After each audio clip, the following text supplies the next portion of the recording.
choqueada por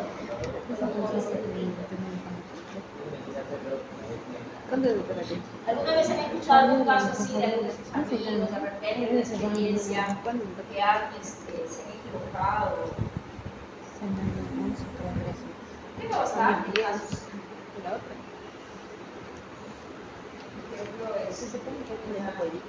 A mí no me pasó, sino que a un compañero que tenía sus perritos, había parido y se puso vainilla, así. Y se le cortó la leche a la mamá. Porque uno de los criterios era de que se hacía la función de leche. Tuvo que dar a No, era uno de los dos, pero no sabía cuál. fórmula. ¿Dónde está? Creo que era acá. Más suave, más suave.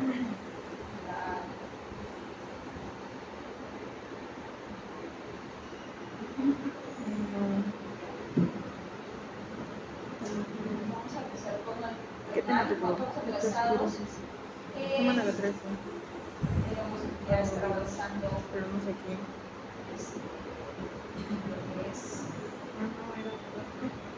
Acá deberíamos estar me voy bien. son la clase.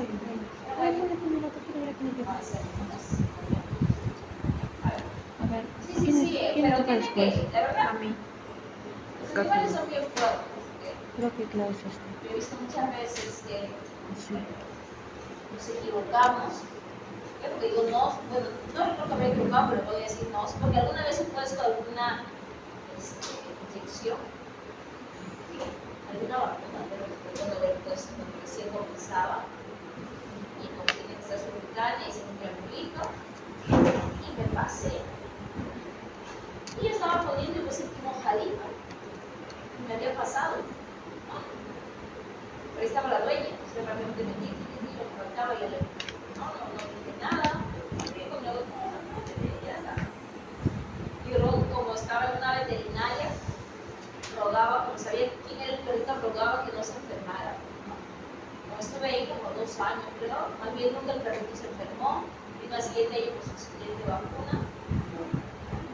Entonces les digo que son bastante fuertes, ¿ok? Ahí estuvo la suerte de Milagro. ¿Qué hubiera sido mejor? Que hubiera dicho, ¿no? Pero claro, le hubieran comprado una vacuna. El doctor era mi amigo, que tampoco me iba a regalar una vacuna. Ahora, dependiendo de lo que en lo que se pueden equivocar, hay que tomar las medidas que se pueden. ¿Okay?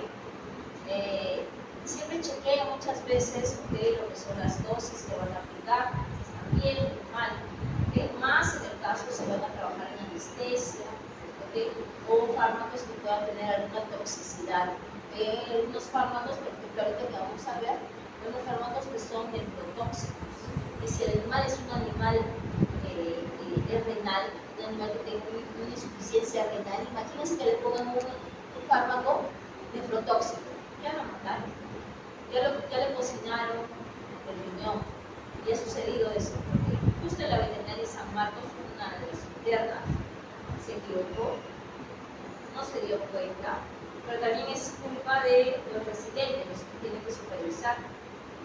Y le puso un fármaco nefrotóxico a un perrito y todavía le puso como 10 a 100 veces más la dosis.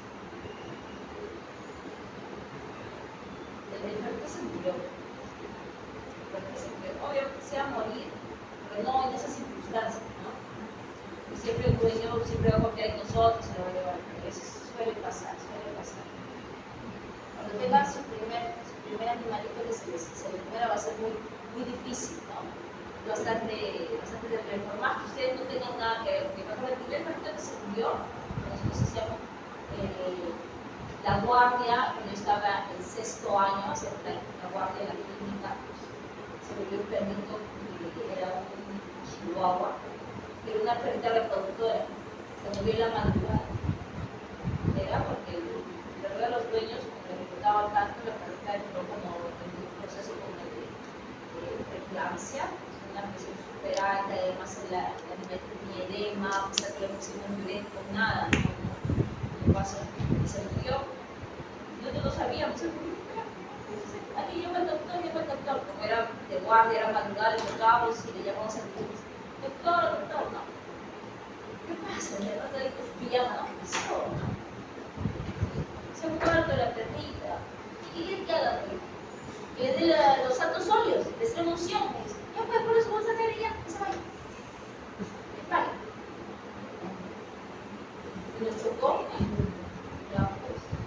Pero más crudo fue el dueño, porque era un dueño de esos que reproducen a las perritas, porque abandonó el cuerpo de la perrita fuera de la veterinaria, fuera de la clínica, ahí lo dejó tirada ahí. O sea, no le interesaba, solamente le interesaba para reproducir. Fue bastante feo para nosotros, no traumada, se le dice el uno, nuestro primer perrito muerto. Y era nuestra primera guardia. Y ya suele ser. Así. En cuanto fuera, traten de, si se cometen un error, traten de eliminarlo, ¿okay? Lo más rápido que puedan. ¿Okay? ¿Ya? Porque si me hubiera equivocado en un perrito que es cachorro, hubiera pensado, sobre otra vacuna y de todo insinceramente. O como un cuello, un perrito adulto, y no sé, nada más que el perrito más cuidado no creo que salga ni nada. Y yo decía, no pasó nada con el perrito, porque si no, ya ahorita estaría en la casa. No, en esa casa no había eso. Pero sí, en ese caso. A ver, vamos a ver. Tenemos aquí, ¿ok? Una vaquita que está hinchada. Esto se conoce como el síndrome de la vaca hinchada, vaca frustrada. Suele producirse en vaquitas de alta producción y que han parido recientemente. ¿Okay? Relacionado a veces con qué? Con una hipocalcemia. ¿Okay? ¿Qué quiere decir hipocalcemia? Disminución de los niveles de calcio a nivel de sangre. ¿Okay? ¿Qué va a pasar? Esto va a venir de la mano con otros factores, como también es el balance energético negativo que tienen las vaquitas después de parir, que van a necesitar mucho más energía, ¿okay? Que lo que van a estar consumiendo. Recuerden que después que pare, lo que va a haber es un descenso del consumo de materia seca. Eso es fisiológicamente normal. También pasa en las mujeres que han dado a luz. El primer día no tienen hambre, pero lo que pasó a mí, yo tenía hambre. Suele descender y después ya poco a poco empieza a comer más. En las vaquitas sucede lo mismo. Hay un descenso del consumo de materia seca y recién comienza. Ese descenso, ¿okay? Coincide, ¿okay? Lastimosamente con el pico de producción de leche. Entonces, come poco y produce mucho. ¿Qué está pasando? Balance energético negativo, ¿sí? Deben recordar su clase de fisiología, de biofísica, cuando hablaban de balance energético. ¿Sí? ¿Se acuerdan de balance energético? ¿Sí? Cuando hacen una resta, por ejemplo, de lo que usted necesita, ¿okay? De energía versus lo que ustedes consumen. Como cuando le dicen a ustedes que cuando quieren bajar de peso, le dicen que tienen que estar en déficit calórico, ese es un balance energético negativo, que deben comer menos y gastar más energía. Por eso le dicen, hagan ejercicio, coman menos y están en déficit calórico. Algo así estaba la vaca. ¿Okay? Claro, ella no porque quiere mantener la línea, sino porque era fisiológicamente normal. Bajó su consumo y sus requerimientos para producir leche habían incrementado. ¿Okay? Sus requerimientos y son las. Uno de los tratamientos que se hacen es administrarle calcio. ¿Okay? Administrarle calcio para que esta vaca, ¿okay? Se pare. ¿Okay? Adicionado a otros manejos más, como es por ejemplo poner una camita blanda, mover a la vaca de un lugar a otro que no esté tirada. ¿Por qué? Porque suelen atrofiarse, por el mismo peso que tiene la vaca, suelen atrofiarse los músculos y los nervios. ¿Okay? Y si la vaca es de un alto valor genético, pues la vaca salvaje. Entonces una vaca que no tiene alto valor genético, por lo general, si está ya echada, ya al tamaño. Así es en la producción. ¿Sí? ¿Por qué? Porque no se va a recuperar. ¿Sí? A las vaquitas de alto valor genético, entonces incluso le hacen terapia, no su fisioterapia, todo una parte. ¿Okay? Después sus mantitas calientes. Lo que es de alto valor. ¿Okay? Eso es lo que le colocamos. ¿Qué cosa es? Calcio. ¿Okay? Calcio en la presentación de polvo gluconato. ¿Okay? esto hace que el animal se pare. Además que también le ponemos ¿qué cosa? También le ponemos el calcio unido a un lactato. ¿Okay? Para que el lactato también se utiliza para producir energía. ¿Okay? Obviamente la vía anaeróbica. Además que ponemos otros excipientes para mejorar la actividad. Ahora, hay que tener cuidado, hay que tener cuidado porque si es que no es síndrome de vaca hinchada, si le ponemos calcio, ¿qué podríamos producir en el animal?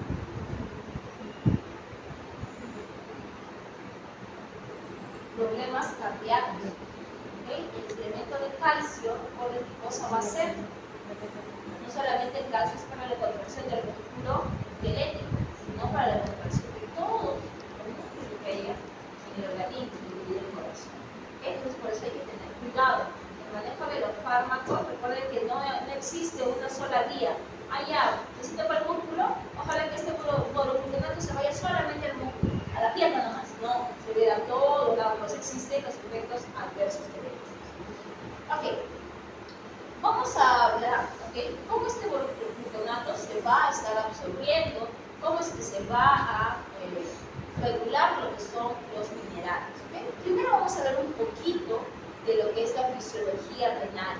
Vamos a hablar un poquito de la nefrona, que es la unidad morfológica, fisiológica del riñón. Vamos a hablar acerca de las funciones que tiene cada uno de los segmentos de la nefrona. Entonces, ¿qué tenemos? A nivel del glomérulo, aquí, ¿qué cosa tenemos? Recuerden que el glomérulo no es otra cosa que un ovillito de capilares. Es un ovillito de capilares mediante el cual se va a filtrar la sangre, se va a ultrafiltrar, el ultrafiltrado. Esa ultrafiltración va a caer aquí a este espacio. ¿Cómo se llama este espacio? Ese es el espacio de Bowman. Está circundado por quién? Por la cápsula de Bowman, ¿no? La cápsula de Bowman que tiene epitelio que va a permitir filtrar. Ahora, este glomérulo no solamente está compuesto por su endotelio, sino que vamos a tener otras células que van a estar también recubriéndolas. ¿Cómo se llama, se acuerdan?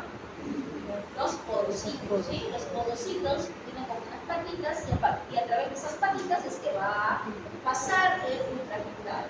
¿Qué cosa es lo que pasa de la sangre? ¿Qué cosa se ultrafiltra de la sangre? ¿Metabólicos? ¿Qué metabolitos? ¿Todos? Urea. Claro. Por ejemplo, de la sangre. ¿Qué componentes de la sangre se van a filtrar? Glucosa. ¿Proteínas? Proteínas, pero proteínas pequeñitas, Proteínas pequeñitas. ¿La albúmina logrará pasar? No, la albúmina es un poquito grande, Un poquito grande. Entonces, además que la albúmina tiene carga, Aquí, en esta membrana de filtración que está compuesta por el endotelio, por los podocitos y glucocales que va a haber aquí, van a hacer que se repelen estas proteínas, por la ley de cargas. ¿Qué cosa va a pasar? Por ejemplo, pasarán los glóbulos rojos, los glóbulos blancos, las plaquetas. ¿Qué dicen? Obviamente no va a pasar, no van a pasar. ¿Quiénes sí van a pasar? Pues sus compañeros, algunos electrolitos, como quién. Van a pasar por sodio, hidrógeno, van a pasar nitrógeno, va a pasar glucosa. Ahora, todo lo que pase al espacio de Bowman, luego seguirá su recorrido hacia dónde? Hacia esta parte de aquí, que es un globo que está todo contorneado y está muy próximo al glomérulo. ¿Cómo se llama este? Túbulo contorneado proximal. ¿Sí? En el túbulo contorneado proximal es el único lugar donde se va a dar una reabsorción casi de la totalidad de algunos elementos. Por ejemplo, ¿cuál? El elemento que se va a reabsorber al 100% va a ser la glucosa. Por eso ustedes no deberían encontrar glucosa en orina. Algo que eso debe estar ahí tatuado. Tatuado es un cerebro que glucosa glucosa se absorbe al 100% a nivel del túbulo contorneado proximal. ¿Sí? ¿Y por qué en los pacientes diabéticos hay glucosa en orina?